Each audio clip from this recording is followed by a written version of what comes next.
there are people or beings in this world who pretty much eat to live because bodies require food.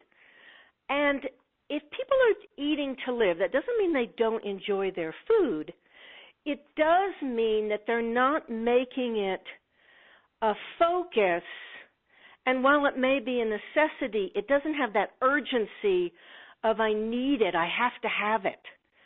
And living to eat is kind of that opposite energy. It's where all of the focus is, okay, when do I get to eat next, and what do I get to eat?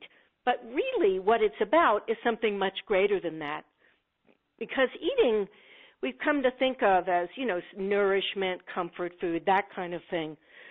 But what happens for people who come up in abusive or neglectful households is that food begins to take on enormous amounts and numbers of significances.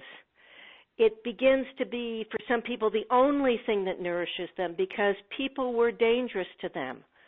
Or it becomes a way to hide and actually not be present.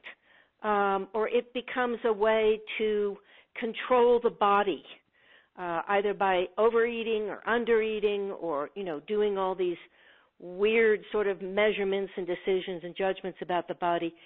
And it actually, whatever sort of is going on with all of that, it gets people away from their true being. So a lot of what this series is about is bringing people back to who they really be.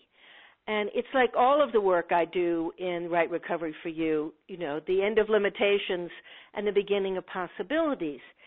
And it's also about bringing people to a space where food and eating and bodies is a choice, and where they don't have to go into judgment either about their body or about them or about what they're doing. So it's really a call about creating a lot more freedom in your life and allowing people to come to the space where they're in charge and they're not the effect of judgments or food or what their bodies look like or any of those kinds of things that so many of us get so wrapped up in. And it's just, for me anyway, as I said about the 21 day, food is such a primary thing. This stuff starts so early that if you begin to clear that and clear the limitations that all our decision judgments and conclusions have made, then you begin to open energy that for many people hasn't been opened in years, they haven't been able to access in years, so that you can access the energy that allows you to truly show up as you.